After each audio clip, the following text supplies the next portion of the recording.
Alright, so experimenting with a bread recipe for my bread maker.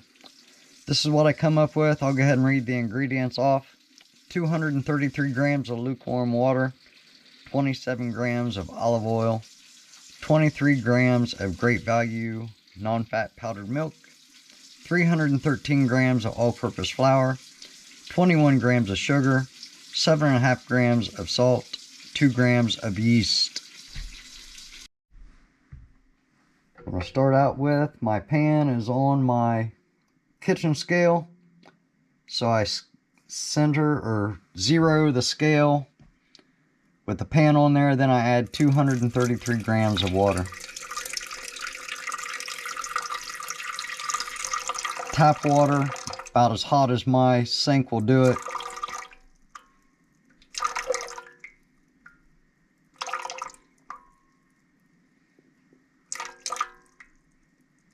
.233 grams of water. Next thing I'm going to do is zero the scale again and add 27 grams of olive oil.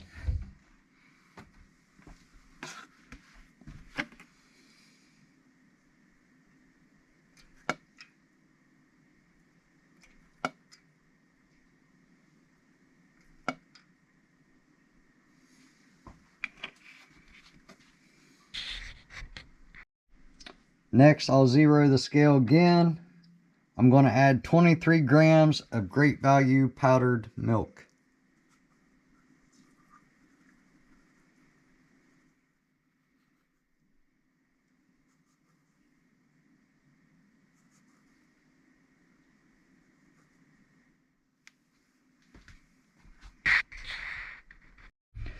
Next, I'm going to zero it again. Going to add 313 grams of all-purpose flour.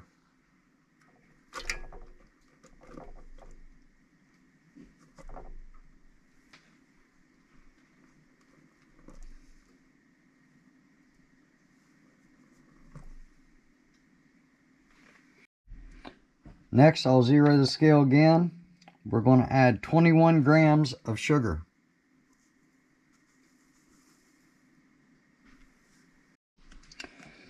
Going to zero the scale again. We're going to add 7 grams of salt.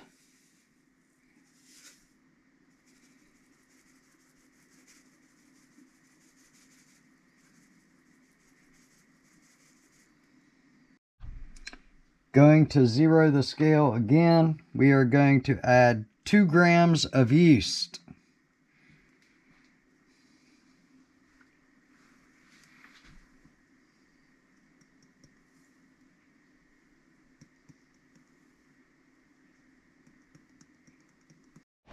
With all of the ingredients added to the pan, I then stick the pan in the bread maker. Close the lid. So I want to do a basic crust or a basic bread, which is menu option 1. I want to do a light crust. Loaf size is 1 pound. 1 pound light crust, menu, basic bread, start. Now I'll have to check this to make sure it's not too thick because I put a little bit too much flour in there, but I should be fine. I can just add another tablespoon of water if I need to. I'll bring you back when this is done. You might see me use these jars of yeast. I used to buy these jars of yeast, and then I got to thinking that is the yeast that's in this the same as the yeast you can get in the 1 pound bags? Because this right here is anywhere, depending on the time of year, between $6 and $9 for a 4-ounce jar. But you can get this whole 1 pound brick for $6, which would be equivalent to 4 jars of that. So what I do is I save these jars. I've actually got another one up here. And then I divide these up into these jars and I freeze all the ones except for the one that I'm not using. So this one's empty, this one's full. but it has this yeast in it. I just bought this yeast because I'm down to my last one. And that's how you can save money. This instant yeast will work just as good as active dry yeast, just as good as bread maker yeast. I think they're all the same. I don't see any difference using different yeast. The measurements are the same. You see, now I just used 2 grams, which is less than a teaspoon of yeast in this 1 pound bread loaf, and it'll turn out perfect. Then I just simply reuse these jars. You know, when I've got 3 of them that are empty, I'll go ahead and open this up. Well, actually, when I've got 4 that are empty, I'll open this up, divide it in between them, freeze 3 of them, keep 1 out for use. Then I just rotate. You know, when I need 1 out of the freezer, when I run out of the one I'm using, I just get 1 out of the freezer and keep going. When I get down to the last jar, I buy another one of these. That way I've always got plenty of yeast. Well, this actually got done about 30 minutes ago, but I've been away from the house. So we'll take it out and take a look at it. Now this is a 1 pound loaf, so it's smaller than the pan, but let me get this out on a cooling rack so you can see it.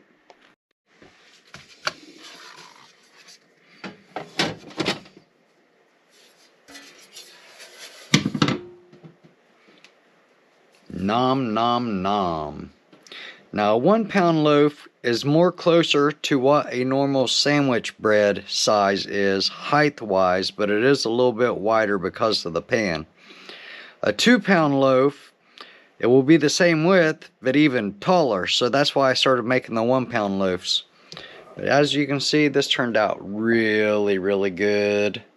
It smells heavenly too. Very soft. Once this cools down, I'll cut it open and let you take a look.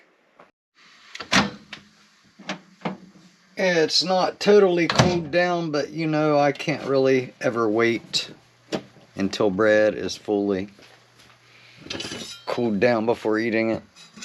That's like impossible for me to do. Anyways, I got this cheap bread slicer. I've had the thing though for about 10 years. And I'm going to make me some grilled cheese sandwich. Nom nom nom. This first piece though isn't really good enough for grilled cheese because the cheese is bigger than the slice, so I always cut the heel off and I eat it right away while it's warm, and then I make other ones for this, for the actual grilled cheese. So let me go ahead and get my 4 slices off of here.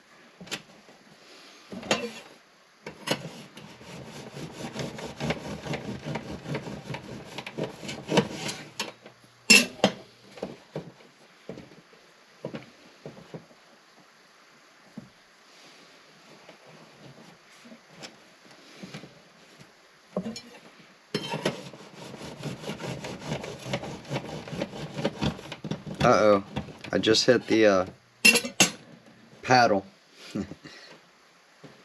I don't always dig those out.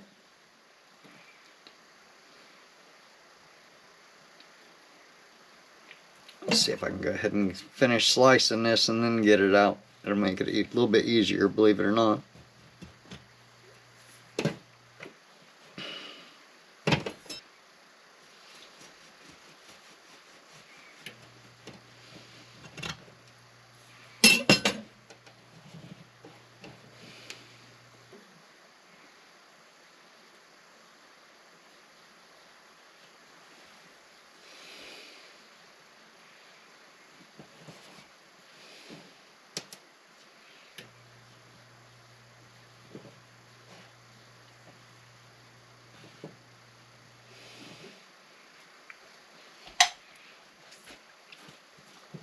I don't worry too much about those paddle holes because, to be honest with you, a loaf of this bread never lasts that long anyways.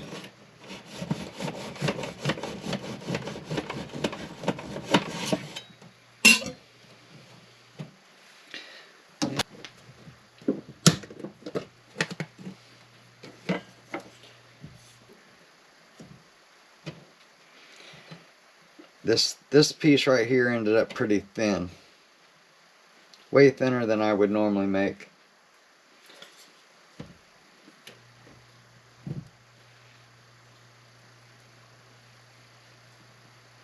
But that's alright. We're gonna go with it anyways.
So when coronavirus first started back in 2020, I made a joke when the stores were having shortages of like bread and stuff, that everybody realized that the heel was the best part. Because I bet most people didn't even eat the heel of bread until coronavirus. Oh man, it's so good.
Nom nom nom.